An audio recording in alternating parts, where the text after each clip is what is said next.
Well, thank you for coming. So I'm going to share with you guys my perspective around. Can everybody hear me okay, by the way? They want me to wear this microphone, and candidly, I don't really want to. But if you guys can hear me, I'm not going to turn it on. But if you can't hear me, let me know. So I'm going to share with you guys a little bit around the reason why I wanted to put this thing together. And in candor, I'm being a little selfish. So how many people here are familiar and know a little bit about what's going on with the FDA and the changes and suggestions that they're trying to do with MITA, right? Okay, about 50%, which kind of honestly makes me a little nervous because it's been going on since February of 16. And we're going to talk a little bit more about it a little later on in the presentation. But for any of you that may have seen me talk in the past, I'm not much of a, I'm just going to verbal diarrhea, send a lot of stuff down the message because I don't think you retain it. And I don't think it's as valuable because as much as I know, which isn't a lot, everybody in this room is a lot more collectively smarter than I'll ever be. So I like to get people engaged. I like to have people participate and give some feedback and some input. But the premise behind this is does anybody know when it was mandated that we had to do imaging? First of all, I guess I could even back up. I mean, I'm assuming everybody's aware of the fact that imaging is a mandated, have to follow the OEM procedures, right? Anybody not aware of that? There's another component to it. Anybody knows what that is besides imaging? Sure. Yep, that's right. So, I'm sorry? That's right. That's exactly right. I wasn't going to, you're right. So those are the three things. And I've actually got a copy of the actual standard on one of the slides. It's a pretty long document that I was able to download just recently just to refresh myself as to what it's talking about. And one of the things that motivates me every day is I love opportunities to challenge the status quo. And as I looked at this thing, I really hope I get an opportunity. Oh, here he comes now. This is Mr. Ream, who I've also asked to participate in this endeavor because Tim has a lot more knowledge in imaging than even I do. So thank you, Tim. So anyways, as we talked about, or as I started to say, is the purpose of what I want to do today is talk about with everybody in the room, try to get a perspective of where everybody comes from, what's happening, and what people are doing about it. But to also tie it back to, and I'll get into this, as I said earlier, a lot more detail later around the FDA thing that's coming up because this is all going to be impacted by that and how that process works. And so going from that perspective, I guess I'd like to just get a sense of, if we could, by show of hands, so who's here from like an in-house type program? Wow, that's the majority. Fantastic. Any ISOs? OEMs? Nobody ever raises their hand for an OEM. I don't do that. I guess I wouldn't either, but that's beside the point. No, so that's good. OEMs are our friends. If we didn't have OEMs, we wouldn't have jobs, so that's good. So, all right, well, that's great. So obviously it's mostly in-house, which is pretty significant because that means in most cases you're either dealing with the manufacturer and or an ISO, or you're doing 100% yourself. But even at that, you still got to get parts, you still got to get training, you still got to get service. So we're all interrelated. The question becomes is at what percentage are we dealing with each of these pieces, right? And so each one of us do it differently depending on the skill set and resources that we have within ourselves. So again, as I said, I want to reiterate, I have a little bit of a selfish need and the reason why I wanted to do this presentation. A, I do want to make sure that we're doing what we're supposed to be doing, but more importantly is where are your challenges? Where are the opportunities that we need to figure out how to go about it? And candidly, as I do play a fairly active role working with AAMI and with the FDA and with MITA, for which I'm involved in all those, there's going to be something that's coming down the pike. Does anybody know what the deadline is for the FDA to put a response back to the February 2016 original initiative? I know you probably don't answer every question I ask. You can't say it. Anybody else know? Okay, well, it's May of this year, right? And so likely, as I spoke with Dr. Sherman 2 weeks ago when I was in Washington, they're probably either not going to make that deadline or they're going to probably go about it at a different perspective. So we have an opportunity as an industry to help guide and direct them in that. So let's talk about that and we'll walk through the process. I only got like 5 or 6 slides. It's more around talking. So let's first start with this. Questions? Anybody have any questions directly right now that they want to make sure that we talk about or get addressed? Initiative for? Yeah, so that's a good question. I'm going to answer that now, and I'm also going to answer it a little bit more later on, okay? So in February of 2016, the FDA put out a request for information. And what they did was they asked, there's, again, a lot more details going to come up, but essentially they asked for two major things. One of which is help us define 7 terms in the industry. Later I'll give you the details. And the second piece of it was, I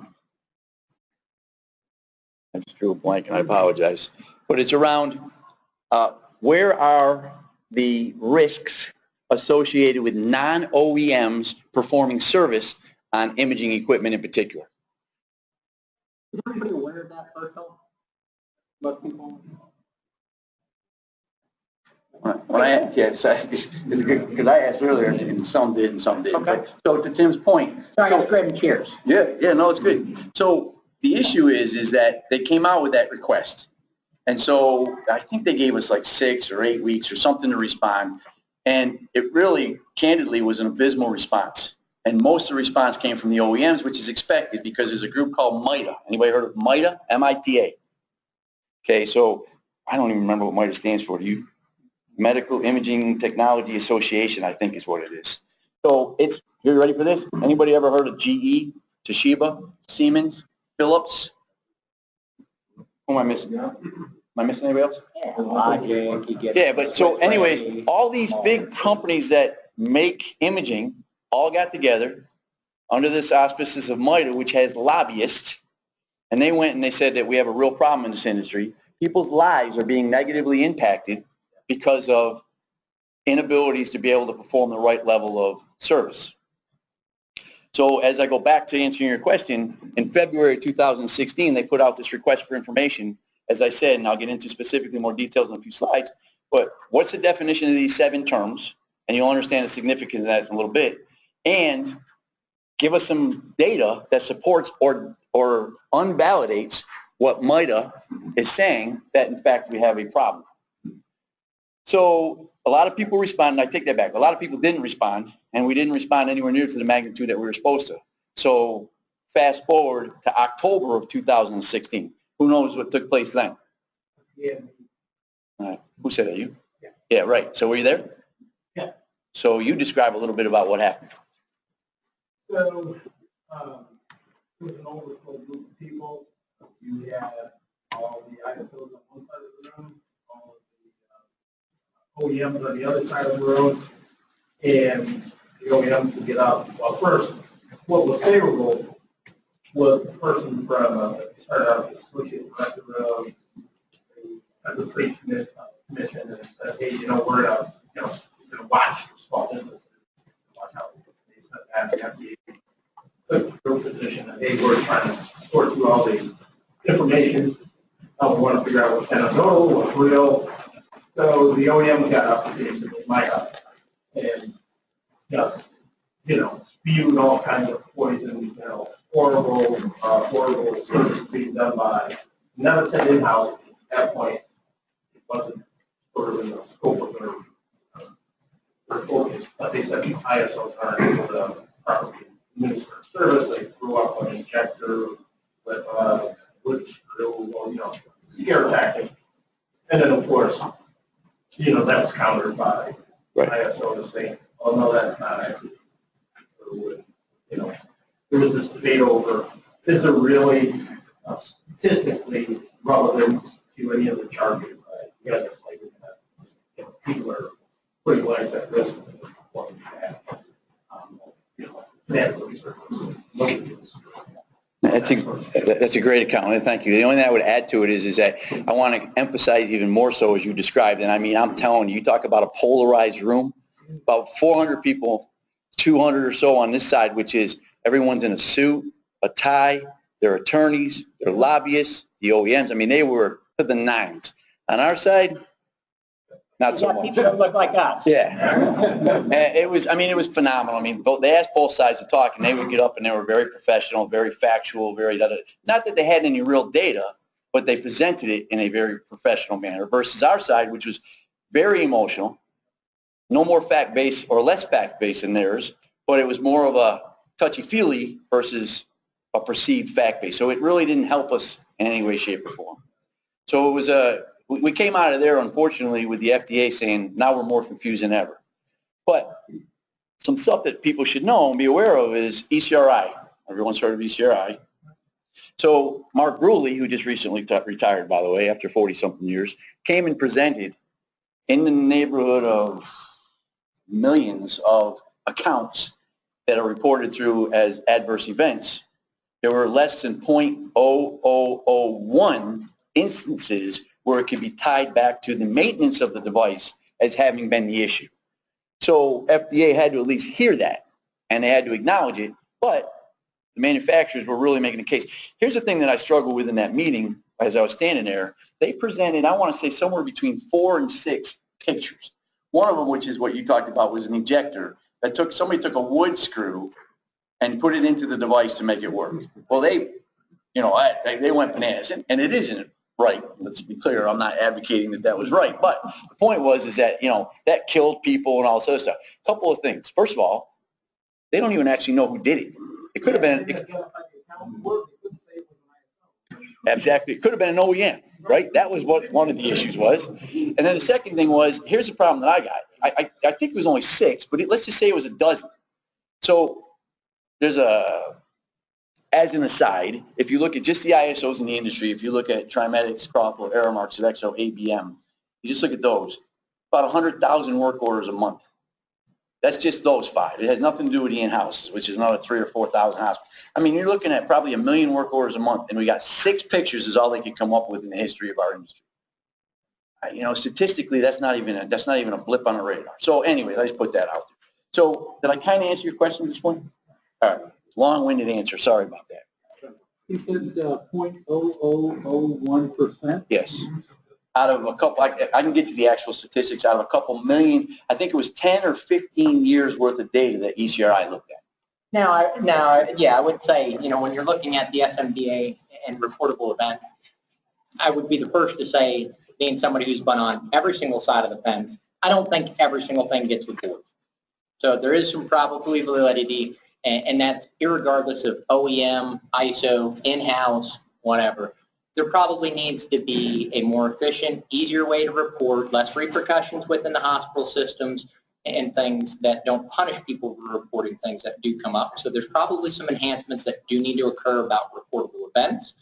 But to Dave's point, when you look at all the potential causes and things that would cause a reportable event, this is kind of like chasing after the very last thing you would go after you wrestled the 800-pound gorilla. You got rid of clinical variations, you cleaned up your clinical practices. That would be what you would be left with, and you'd go, is there anything else we would possibly want to do? That would be it.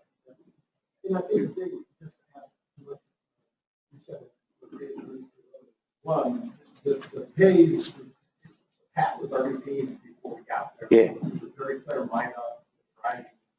FDA was account. And they were presenting information that wasn't. Can't dispute it. They can't support it, but we can't dispute it. Right, exactly. So it's like, guilty until proven. by default. Guilty until proven yourself innocent, right? And that's the point, really. Important. Yeah. We all take responsibility if we do that as a patient, but how do you blame any part of the service group, whether it's in-house, ISO, or employees, if you don't really know if there is a problem? So one of the things, as you remember correctly, one of the things is we started down this 2-day meeting. One of the things is as they realized they were kind of slipping in their positioning, they came out and then said, well, part of the issue is the fact there's underreporting, right? So once Mark Bruley was able to show them facts, then they came back, well, the problem is it's underreporting. Well, to Tim's point, part of the issue is the fact is it's too damn cumbersome, right? And in candor, you guys are all mostly in the in-house, and I've been in that space. Let me ask you a question. If you as a employee of the hospital were to ever go file a complaint in terms of a Safe Medical Devices Act without going through your attorney, how much longer are you going to get a paycheck from that facility? So that's part of the issue. I said, I'm not arguing with you. So then change the reporting structure, because today it's not up such a way that we can actually do that. That's a concern that we have. Right. So, I mean, that's kind of, yes, sir.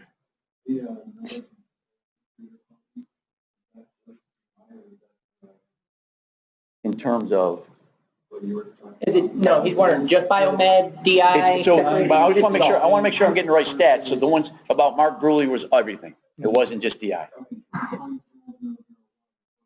Everything. is everything, everything. Yeah, but to your point, great point, MITA is really focused today on just imaging. I'll get in another conversation where I'm not sure we did ourselves any service recently as an industry, but another conversation in terms of us going back and saying, well, really, this should be everything. It shouldn't just be imaging. Not sure that was a good idea. That was maybe not such a good idea. Talk about that in a second. All right. Any other thoughts or issues or comments at this point? I didn't hear what you said.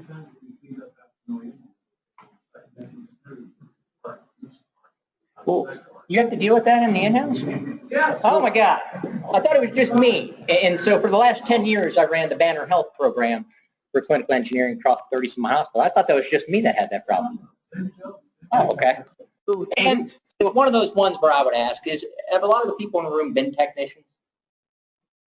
I've been a technician. Kind of where I grew up. Anybody work for the OEM as a technician? Were you better as a technician when you worked for the OEM, or are you just as good when you were? You know, I always take it back to being from the education side. I spent a lot of my time, whether it was in the military teaching biomed, whether it was starting programs with ECPI around imaging repair.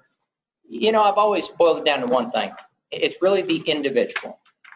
As long as the individual is properly trained, it really is incumbent on that individual to do the service the way it's supposed to be. That's what I call ethics and integrity. And as you know, some people have it, some people don't.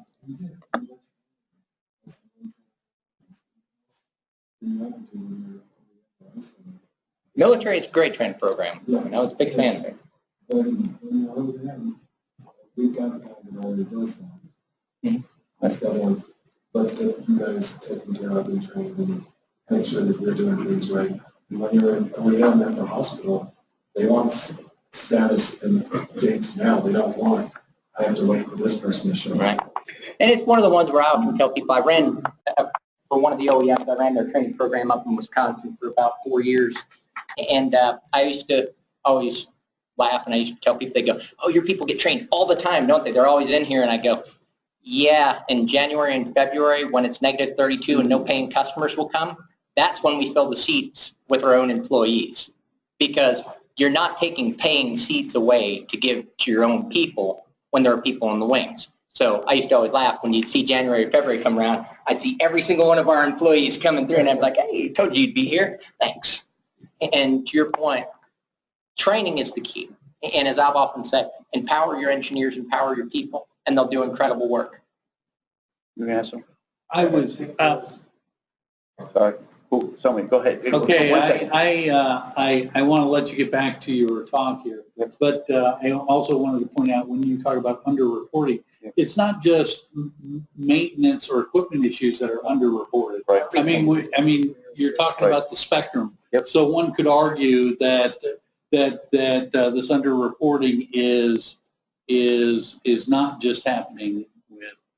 No, there's certainly a stigma around it, and a lot of hospitals, and I think it's for the better, they have changed their mindsets around nurse reportable events and things like that, because people have had that fear for years of, what if I report this, and is it going to impact me negatively? And so a lot of the hospitals are coming up with those zero, harm mindsets, no harm, no foul. As long as you report it, they want to know. And so it's just, we're lagging behind in those areas and everywhere. To your point, it's not maintenance. It's everything that could be a reportable event, and taking away the stigma that it's a negative thing. These are reportable events, and we should be able to learn from them and change the way we do business, whether that's clinical practices or equipment.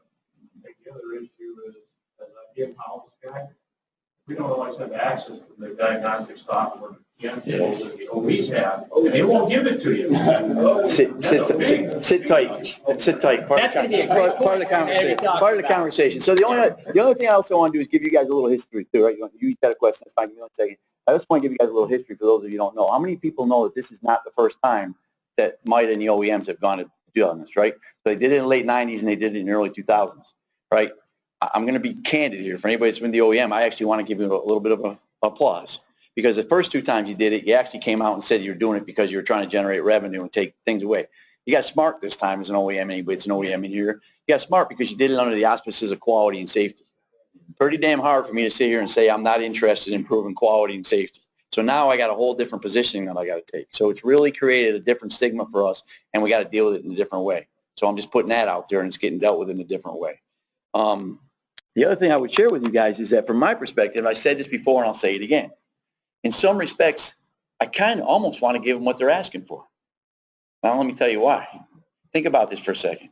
If every single radiology device, we went and put it on a PM-only contract and then videotape them doing it, they'd be out of business pretty damn quick. First of all, they don't have the manpower. They don't know how to do their own PMs. I mean, it'd be a mess. So I'm kind of like, let's give them what they want and kill them with it. All right, you guys each had a question.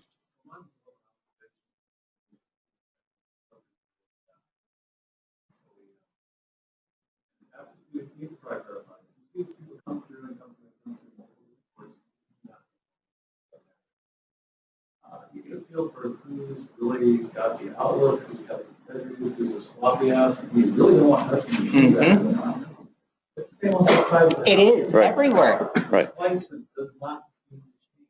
No, I even had the same problems in the military. And you would think that just because of all the regulations and the strictness of things, you still had people who wouldn't do the right things. When you walk in, there's strict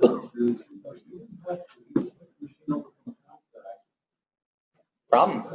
I'm going to tell you right now, to your point, I can tell you as I stood up in October of 16 and when I've met with the FDA recently, my comment is, listen, I don't care what QMS system we put in place. I don't care ISO, I don't care what it is. It boils down to the individual. Yeah. You can put any policy you want in place. If that person's not going to do what they're supposed to do, it's not going to matter. And the question that I asked Dr. Sherman at the FDA is, how are you going to measure it? How are you going to measure it? That's the problem. So The other thing about reporting is sometimes hospitals.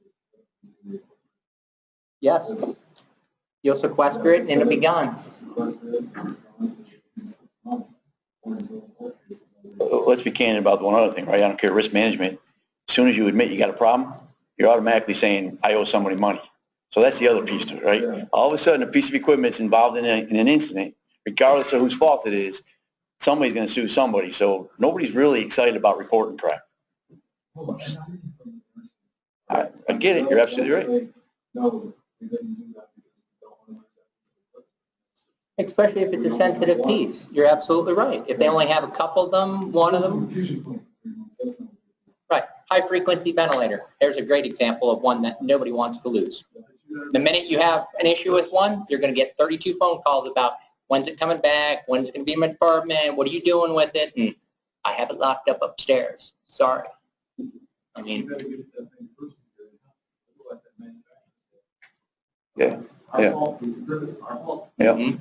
All day long.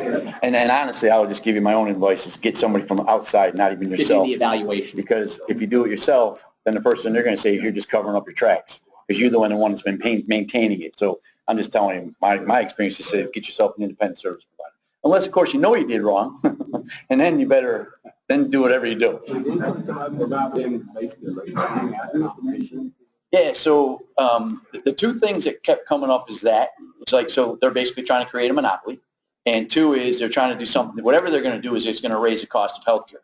And I will tell you that the response from the FDA, and I would ask others to confirm this, response to the FDA as far as raising the cost of healthcare, I don't care. You can't put a price on safety. That's what the FDA says. Now, having said that, because I've been meeting with 6 or 7 different congressmen in the last couple of weeks, they do care about price. So that's a separate issue, and it will get dealt with down the road. But for now, price can't be an issue. And as far as the monopoly goes, they're telling us that they are concerned about that, and that will be part of the issue that they will try to address as they look to resolve this issue. I'm sorry. That was the FTC. Yes. Yeah. Real quick, as someone who's worked in all 3 fields, OEM, ISO, and in-house, and the point of reporting, another thing is everyone has a different structure. In some companies, oh, well, you know, it's like, oh, it's just AEM. You know, it's AEM, don't say anything else on your work orders. You know, Philips, they will just report to check boxes, and as an ISO and as an in-house person, I've had to make reports, like detailed reports with waveforms and everything, where it's like, manufacturers aren't held to that sort of standard. Mhm. And also with that is filing 2579, like on replacing tubes and stuff like that. That's a lot harder if you're not an OEM, just to get. At least they made it electronic, though. I will Yeah. say that's, I mean, not a great advancement, but at least we're not in the triplicate paperwork anymore, 2579. Yeah, what a nightmare. So to your point, the one thing that I'll tell you is that the positioning, and again, I'll get into some more details later, but the positioning is that from the non-OEM side is, I can't stand here and in good conscience say to you guys that we shouldn't implement some sort of a QMS system. If in fact, at the end of the day, I'm going to increase quality, I'm going to increase safety, and I can measure it, then I can't stand in the way of that, nor should I, nor would I want to. Oh, and by the way, that's also going to mean on the OEM side as well. So, you know, it's going to work just as well the other way. So anyways, this is the actual standard that came out. It was in August of 2014. If you haven't seen it, you can actually go download it. It's interesting to me because as I read the thing word for word, and again, my challenge in life is always, I never want to do something because somebody tells me to do it. I always want to do it because I think it's the right thing to do. So I challenge everything. It's just how I am. It's what I am. And so I think there's an opportunity for us to challenge this. And I think we're going to in a couple of ways.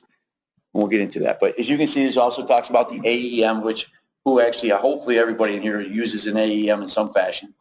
Interesting thing about it is I'd be curious to see what your all's perspective is. As I read the whole thing about the AEM as well, it's there's some loopholes and opportunities there as well in determining how you do an AEM and what you do with an AEM.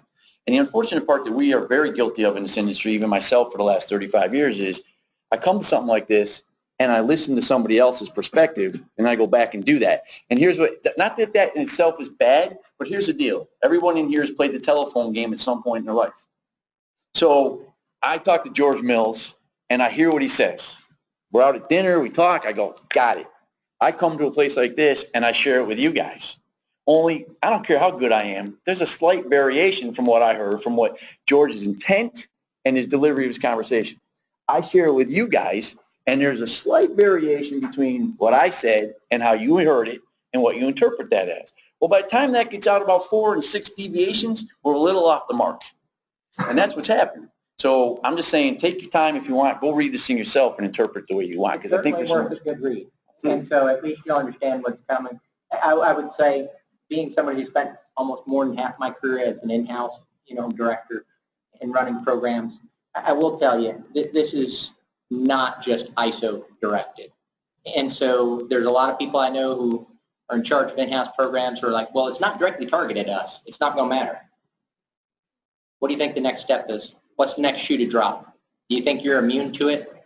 The money that you're taking away and the revenue streams from everybody else, there's a target on you just as well as there is, us or anybody else in the industry. It is one that I would say is certainly worth a good read. At least you'll understand what's coming forth, what could potentially impact you moving forward. Yeah. You can clarify that too, because initially in-house programs wanted to be scrutinized, but then it was last summer where there was sort of course correction and people are saying, no, actually, the OEM did want in-house. He wanted patients. But then somewhere along the line, it was said that, no, that's not true.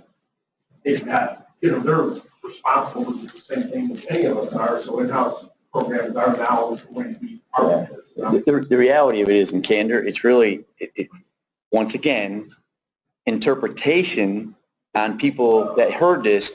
They're the ones that said, no, it's not the in-house versus, it's just, so it's the way people read and interpreted. And in fact, it's just servicers, right? Yeah. It really doesn't matter who it is. And so that's really what it's all about. So at the end of the day, as I'm going to describe here in a couple minutes, you're going to find out, you're going to end up putting yourselves in a bucket. And that bucket is going to have an impact. That's yet to be defined. And I'm going to describe a little bit about what that process is going to be like. But everyone in this industry is going to be impacted in one fashion or another. That's a guarantee. I guarantee it's coming. It might not be a primary target, but it might be a secondary or collateral target in something like this. And I think, and I think the only other point I would leave with this one is something will occur. So I don't think this is another false start like the other 2 times. I don't think we're going to go forth and not see anything come out of this. Something will occur out of this one. There is enough heightened sensitivity and enough people involved from probably the wrong organizations, that something is going to transpire. Guaranteed. I stake everything I have on it. If I could bet on it, everything I'd have, I'd bet on it because something's coming. So here's a question for you. How many people have been, first of all, I got to ask this question. How many people are actually involved in the MITA situation? Is anybody else in the room involved in the MITA thing? Yes. Okay. Well, I'm one of the 40 that are part of that group. There's 40 people that are representing this industry right now. 10 of the 40 are actually OEM manufacturers. I can tell you which way they vote every time. And then there's 30 of us that are representing the non-OEMs.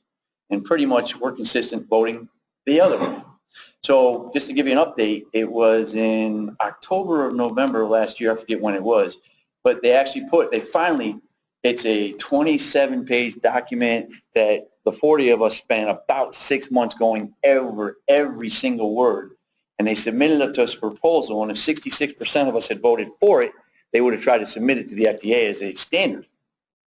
They didn't get the votes. They only got 10 out of the 40. I think you all know who those 10 were. But the point is that they're now coming back. Number one, they're asking us now to get back on the phone every week for an hour or two, go over every word again. Because here's what's going to happen. Eventually, they're going to go back to the FDA and say, listen, we've been working on this for 2 years. We've had an hour-long conversation every week. No one can object to anything anymore. They're just voting no to say no. And that's, if we allowed it to get to that, that'd probably be enough to say, okay, let's go ahead and move on. So we can't allow that to happen. And there's other things that are going on we'll discuss. Yeah, there was something else I was just going to say too. It's literally 2118. It's just how it's going to happen. Yeah. That's what you guys. Right. What's the outcome? There will be a tangible outcome to that. Yep. So anyways, this is kind of what we were going to talk about just in general. We'll kind of go through it, but we kind of talked about who's in the audience, right? But I'd like to now go back to whatever one of you guys were like, so where do we get the software and the managers all that, right? So as the guy who's been most of the positions that are here and whatnot, and the guy's responsible for quality for all of ISO, this is one of the things that keeps me up every night, why I don't sleep. Because at the end of the day, who actually can get the manuals? Who actually can get the software? And yet, we're all out there saying we're doing a job. So at the end of the day, the piece is whether we can want to admit it or not. Oh, it's not even on, but whether we want to admit it or not, right? We don't know. We don't know what we don't know. So what we hope is that on the other side, we can validate to at least what we got to do, some of the stuff that we're going to talk about. Software too. David mentioned one of the other thoughts. Okay, we're doing this. It's tough. We can't do exactly what you want to do because you haven't given us our tools. So if you say that, then there's an admitted to it. But then, so the thinking that you go and introduce a film where they have to help us deliver the highest quality service by providing us access to the keys and all the diagnostic software that we need to do exactly what is going to be defined as our responsibility. Argument, rather than us the one that having it. So Does anybody in here have software keys and advanced diagnostics? Good. So as an in-house group, you have that ability, right? The manufacturer will work with you, so that's good. That's good. Find your way to it. So, I mean, even back in the Trimedics days, when I was at Trimedics, we were able to, because technically we're an in-house organization, which still haven't figured that one out, but I mean, we were able to get, what we did was we bought some kind of a PM contract that I negotiated that automatically got us all the keys. So there are ways in some cases to work around it. Yes, there absolutely has. As a matter of fact, in Texas, excuse me one second, in Texas, there was just a major lawsuit against GE against anesthesia devices. Anybody know about that one? A couple $100 million that a couple of third-party service providers got together and sued them and won because they were able to demonstrate that they were not being allowed to run their businesses because of the actions that GE was taking against them. And we're using that as an argument in our discussions. Yes, sir.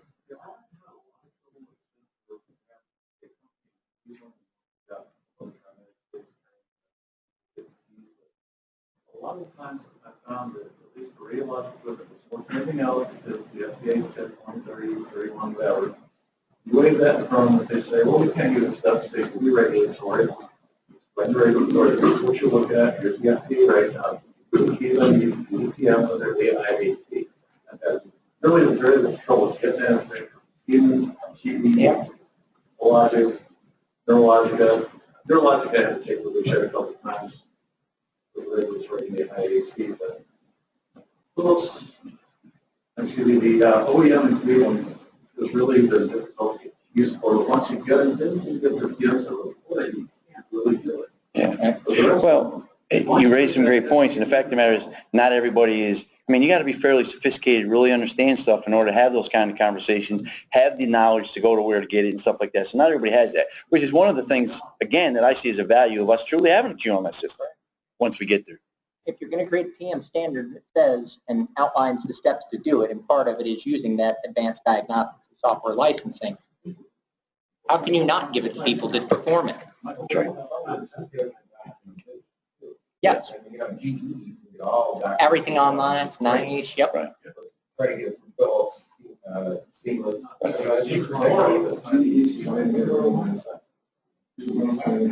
Oh, really?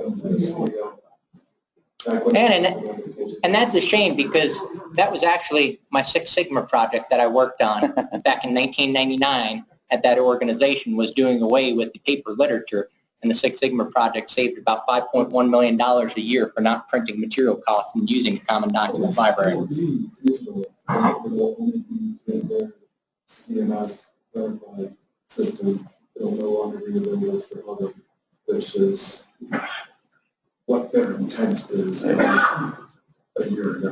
And I find, like you said, you know, it's one where keep asking the question until you get the answer you want, because, you know, I find that it is different all around the country. It depends. You can work with one regional service manager or one VP of ops in a company, and they will absolutely tell you it's something they don't do and have no interest doing. And sit back and talk to somebody on the opposite coast, and they go, what do you need? What do you want? What does it look like? So it's just about Right. You just keep going. Absolutely. Sure. Yes. To follow up on the company that's not in Cleveland. No, yeah. As a former Philips employee, I will tell you this right now, is that they run their IST keys for their software based off of certain license levels. There are ways around that if you can get the right key from the right person by just syncing it to your computer. But if you're not careful, it will erase the other key and sync yours. You just have to be very careful about doing it. La la la la la la. Hey, LeBron James also comes from Cleveland, and, you know, I'm a big LeBron fan, so I'm just saying, Cleveland's a good place. I still like it. Good. What do you tell the other thing about the broad statement stuff? And we're, some of us are still serving that old stuff. Are they saying that, you know, only they're allowed to service it? No, they don't even want to service it, nor are they allowed. Nobody can service it. Yeah. So you have two things, right? So an They're not even OEM, allowed to once they decrease past a certain parts and stocking level. right. In theory, what they would like to have happen is they will put out a statement which says it's end of life. And you'll buy a new one. And for 7 years, Yeah, right. Has anybody worked overseas in this business, overseas? You see this a ton overseas, especially in emerging markets, India, China, places like that. It's not uncommon to see and sit there and watch hospitals replace a CT that's 5-6 years old because they got an end-of-life letter.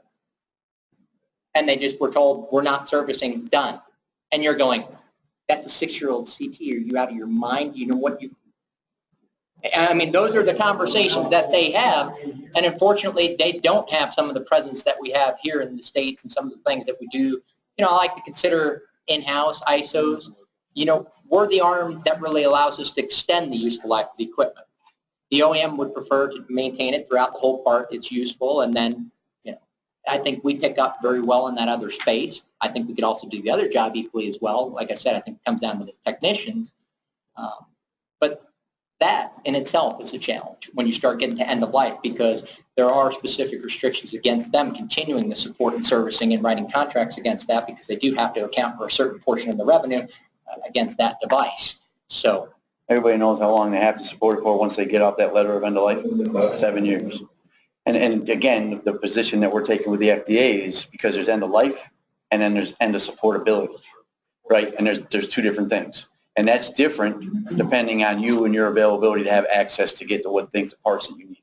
So, and that varies with every organization and whatnot. So that's a great one. Do you think healthcare costs is expensive now? If you had to replace everything in your hospital that was end of life, none of us would be able to afford to go to it. Over 50% of what's out there is outside of that. Yeah. And it's all because of you guys and being able to continue to support it. The organizations could never afford to replace the capital that would have to be done. Never. And it's getting worse every year because we just keep pushing it off because we get that much better. So it's a double-edged sword. I want to make sure, so some of the things around this, right, make sure your test equipment is what it's supposed to be. By the way, to me, this is a really funky deal because in theory, you're supposed to use the test equipment they tell you to use. It's in the manuals. There are actually manuals out there that refer to test equipment that doesn't even exist anymore. So again, part of the whole process is it's not really fair what's going on, and we're hopefully going to try to get some of this stuff fixed. Other surveying bodies, make sure you adhere to that. I know Indiana's one of the tough ones. Connecticut, there's some states that are actually even more stringent than CMS. So just make sure you're cognizant and aware of those and doing what you need to do.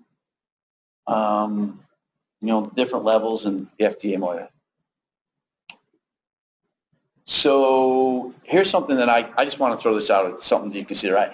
One of the reasons why I offered and agreed to even do these things is because at the end of the day, I'm hopefully going to impart some piece of information.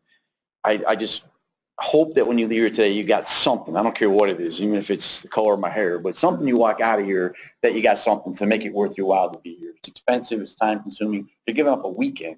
So hopefully you get something. But this is something that I think might be helpful to all of you guys in some fashion if you're not doing it, right? And it's really around a successful scheduled maintenance PM thing. So each one of these steps to me is crucial. And I would throw it out there. Questions, thoughts, comments, anybody agree, disagree, add to, subtract from? Yes, sir.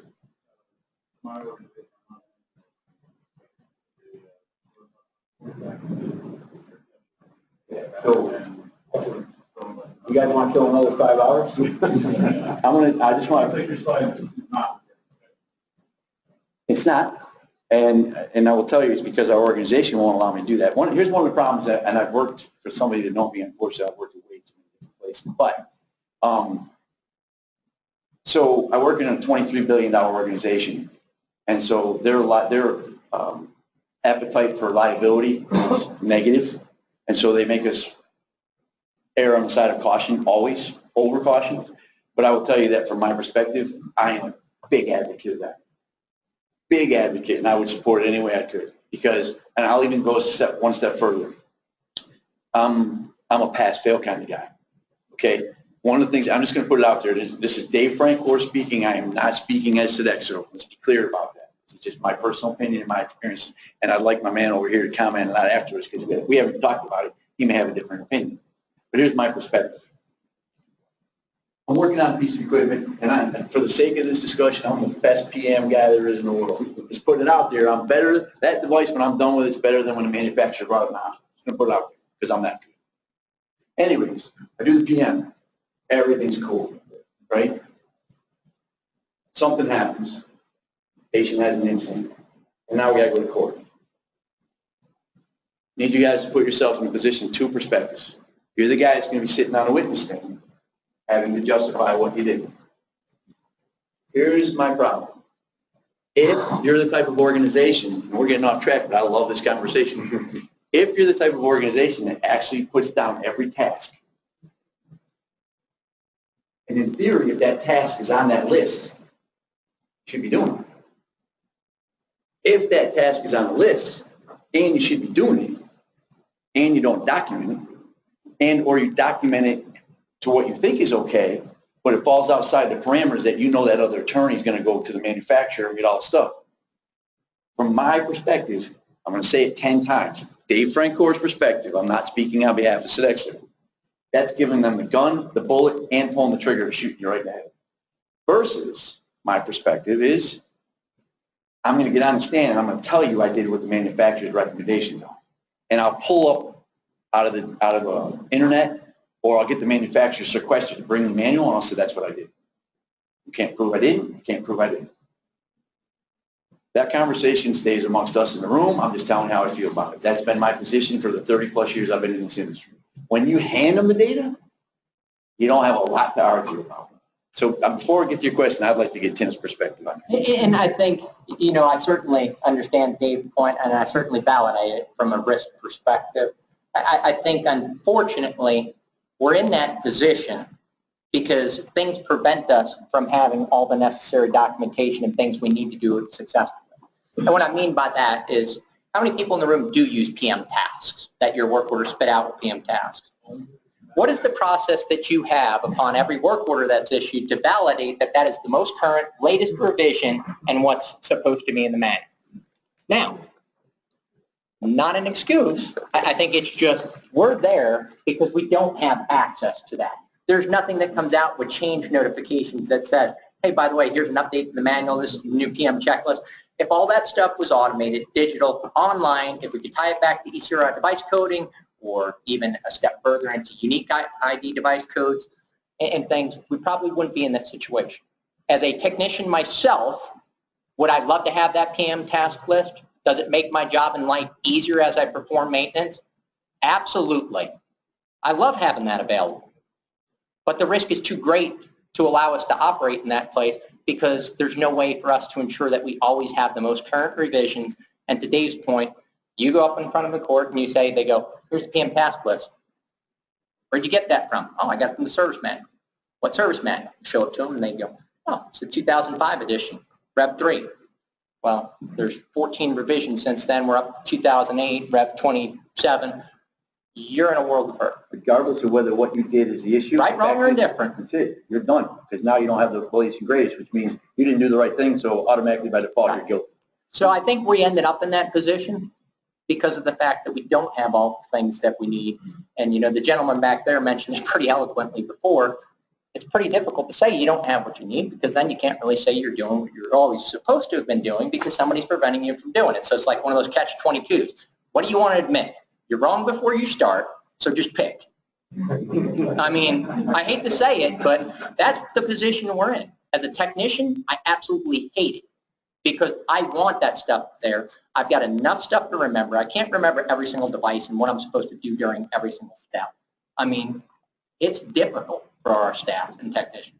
So it's often the one I refer back to is empowering our technicians and our staff. What can you do to make that easier? Is there a way to get to an automated, subscription type service? I don't know. I was going to add on to your ask or by extension. When you're in a law type situation in a courtroom, from a DI biomed to a respiratory therapy specialized biomed, numbers might not make sense math is hard.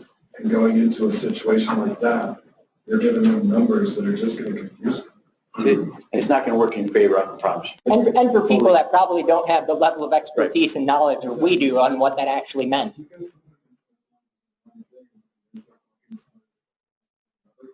It's still going to confuse them. They've got the same base knowledge. So It's a tough one. Yes, sir. The other thing I see, and I'm living this right now because I'm just picked up mammography as a specialty, using Hologics.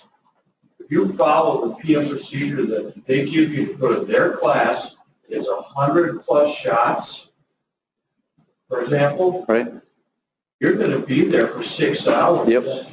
There is no way in hell, sorry, they're giving me the room for 6 hours. Right. Well, the best part of it is they guaranteed they're not even following their own damn procedure. That's what kills me. That's what kills me. I agree. And I thought it was difficult to calibrate like the low-rad M2s back in the day when you had to take about 35 to 40 shots and QC it on film. And this seems worse. So I want to go back and just address your point earlier and Tim's point, right? It's around, so one of the things that we are trying to do, because it has been a double-edged sword, is we're not stating that we can't do the job because we don't have the tools from the OEM. The position that we're taking is we would do it better, and we would do it to the level that the QMS is professing we should do it if we were given the tools that we should have. So we're never saying we're not doing it. We're just saying it would only be that much better, and we could demonstrate we're meeting the QMS that's being promoted. So at least it gets us through a loophole. Right, and from a safety and patient safety standpoint, wouldn't it make sense if that's the ultimate goal and the driver is to, you know, make the equipment as safe as conceivably possible? Wouldn't you want everybody to have that material Well, and able to do the job the best they can? to Tim's point, I've always been this way, right? So if you're going to come accuse me of something, my perspective is I'm going to turn around and use it on you. So my thing is, you want to increase safety and quality, you're telling me I'm not, that's great. So help me get there. The only way I'm going to do that is if you give me what I need. So I'm actually trying to use it against you. But again, I mean, honestly, I deal with 6 lawyers about every week just trying to figure out what we're going to do with this stuff. It's really something. There's a lot of stuff going on. This is the thing. This is the one. So remember I told you earlier, you asked the question, what is it they did, yada, yada. So there were 2 parts. Part 1 was it was 7, 1, 2, 3, 4, 5, 6. It was 7. The FDA has already said one definition they've defined, it's non-negotiable. So we're down to 6. The FDA is asking for the industry to very clearly define these terms. This is the draft that they've proposed. And if we get this right, then what's going to happen is the QMS that gets defined likely will have a different level of impact associated with the level of the term that happens. So what happens is everyone in this room will have to define themselves. This is what I believe is going to happen. Let's be clear. What I believe is going to happen is once the definitions are defined, accepted, and approved, then what will happen is you will have to categorize yourself and demonstrate through evidence, likely have to register and put yourself in this category, at which time the QMS that gets decided on, you will have to adhere to at different levels depending on the definition that you claim yourself to be. Everybody follow that? Understand it? Sorry? Listen, I'm telling you from the bottom of my heart, I don't think a QMS is a bad thing. I think raising the level of the profession, improving safety and quality that's measurable and definable is a great thing, and I'd be all over it. The question becomes is, can we actually do it? Can you actually define, measure? Who's actually going to measure it? Because what resources are going to be? Joint Commission, FDA, a player to be named later. Who's going to pay for all this stuff? And what level of registration? On the surface, I have said from day one, which I have not been necessarily a popular guy amongst my peers, I don't think it's a bad thing. Question becomes is, what is it? And what does it look like? And how do we do it? And how is it, that's the issue. Questions, thoughts, comments, concerns regarding this? I will tell you that right now the proposal is AAMI. Everybody knows who they are, right? Anybody not know who AAMI is? Because they're their biggest advocate. They are our biggest advocate in this industry.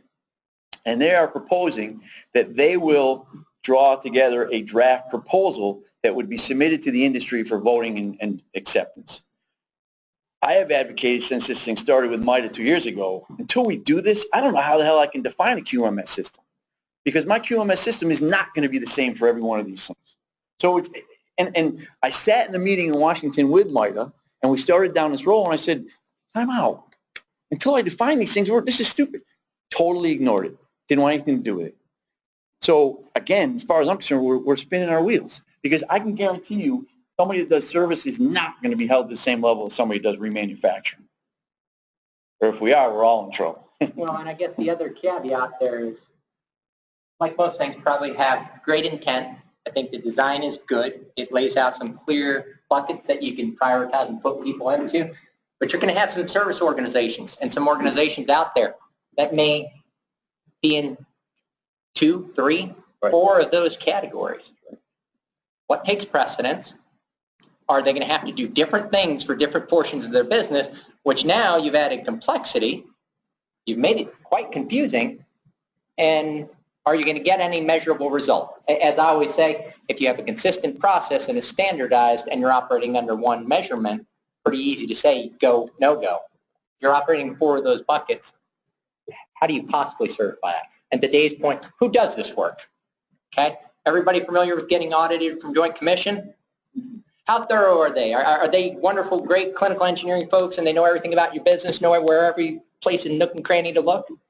Most of them can't spell clinical engineering. They just know that there's somebody that takes care of that equipment. Are they going to be any better at measuring this as opposed to what they measure in our hospitals? I don't think so. I mean, it's a tough task. You're going to give it to the FDA? I mean, come on. I keep using the term QMS. Everybody know what QMS stands for? Quality Management System. So does everybody know what the proposal on the table is for the Quality Management System that Mike is proposing? It's a 27-page document. Obviously, we're not going to get into it. But the one thing that's kind of interesting is if we accept it as it's designed, every single corrective maintenance work order that you do is a actionable item. Think about what your life's going to look like then. You won't have a life. Every single organization will have to hire 2 to 6 people just to manage it. So hope to God it doesn't go through as it is, because our lives will be miserable.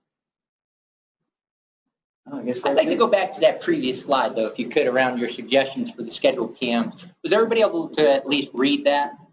Go back. I know I saw some people taking some pictures. Dave had quite a few snippets there. I'm trying. There we go. Oh, that was it? I think there were some great snippets here, and quite frankly, I think some of them address some major issues that we have. And so one of the ones I really like up here is around reviewing error logs during a PM. Do you realize 90% of the PM tasks and manuals that are available for equipment do not even list that as a function for a PM? How do you know what's gone on with that equipment before you touched it when you didn't even go back and look at the error logs? But it's not for us to decide. Apparently. We are not the OEM. We are not that smart. Right, we can't figure it out. Tone it down a little. Yeah. All right? Because we got to do what they say, even if we think it's wrong. That used to be one of the first things I would do when I would go to a piece of equipment. The minute I touch it, I'd go on the error logs. I want to see what previously happened. Did I have tube spits? Did I have, communication errors between a COM board and, the image chain? What was I seeing before I even touched it? Because it would normally help me narrow down exactly what I wanted to focus on and the things I would be doing. Over here as well, working with the departments. Novel idea. When you go touch the piece of equipment and you're working on it, and you go to the technologist and you go, hey, George, you have any problems with this lately? Oh, well, the button on the console here kind of got a crack, something like that. Oh, okay, great. Let me take care of that while I'm here before it becomes a problem and EBS comes in behind you, cleans it all nice and fancy with their bleach products, and then you end up with bleach getting into the circuits, destroying the board, and it was something that would have taken you approximately 3.5 minutes of your life to get done and fix and get correct. So I think some of those are just, there's a lot of managers in here, and I think they're just some really good fundamental things up here that really say, here's some things you should be thinking about when you're going into a department doing a PM, and here's some things you might want to incorporate. You are a task force function. Good admin. You want it. I just recommend. Yeah, it was just one of those ones, like I said, I think there were some good ones on here. Physicists. I've had great experiences and bad experiences with physicists. Probably my best ones were from my past environment where the physics department reported directly to me. And I would say one of the ones that I, implemented in that past organization that I really I thought was beneficial was taking the physicist reports and attaching them to my PMs. Or taking when a physicist report and then initiating a corrective and attaching that physicist report to a corrective action and then showing that it was completed with a follow-up. Not a ton of places are doing that, but I think it's a good checks and balances. It creates that good picture and story that enables you to follow a transaction by transaction detail of an account in imaging. When you do have issues with physicists, it usually helps to go them to come back in when you're working on it. Yes. Because different test equipment, different. Oh, absolutely. I'm trying to think of the word. Yes, phantoms. Different phantoms. You're going to get completely different reasons. Yes. And we had that at our hospital where they're like, oh, this is playoff. And we had the manufacturer come in and the guy's like, I don't know what he's talking about. This is exactly wrong. Well, and a lot of the physicists, just due to the cost of the phantoms. And so I will say there's some defense because a lot of times they're not using the device-specific phantoms. You're looking at Toshiba CT. It's a 3-piece phantom. It's about, I think I paid $18,000, $21,000 per set. A lot of times they have just a standard universal set. It'll be about $4,000 to $6,000 for that set. And to your point, you may get some very different results until you're, having them come there and actually be there on site while you're there. Priceless. Something that I know some places don't put it in the task list or anything, but one of the first things you should do after talking to them when you first touch the equipment is make a backup. Man, Yes. the first thing you should do and something you should have. I thought that was on Because- here. Is it not here? Yeah, no, like Okay. very first thing, make a backup, because I've done PMs and something goes wrong. It doesn't matter, it happens, You're not the bell-proof PM guy No. that never had anything go. Okay. Some situations, you can't even make a backup unless you've got. The keys. To allow you to get into it. Oh, you're absolutely correct. Yep, exactly. But no, that is a wonderful suggestion. Yeah, I mean, that's certainly I'll one I add would that to the add. list Yeah. before these guys get to it, because I think they put these on the web. if you want They to. do. So I'll add that to it. Good. Great. Good job, thank you. Sure, you had your hand? And I would, in a perfect world, this setup works fine. Sure.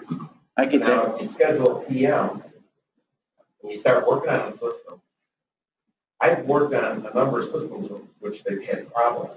Other companies were in, they did a PM and. Yeah.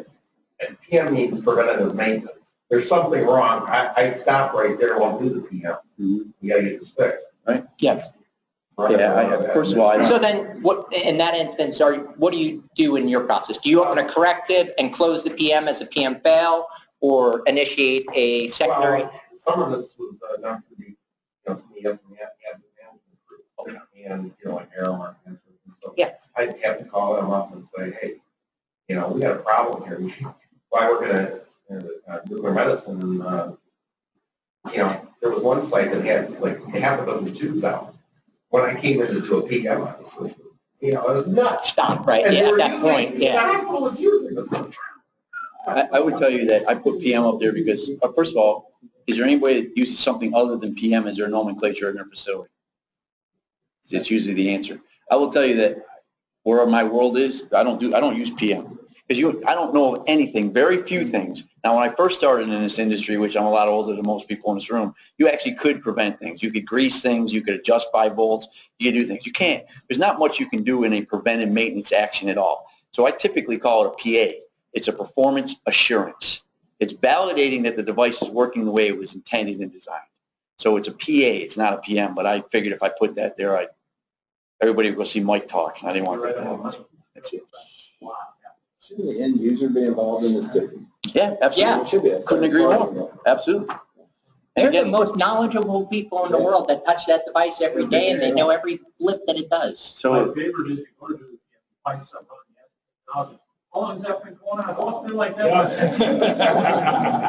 said, "You never put a work on it." Well, because it did X, Y, and Z, and as long as it did something, they were. Yes. So I'm not doing it.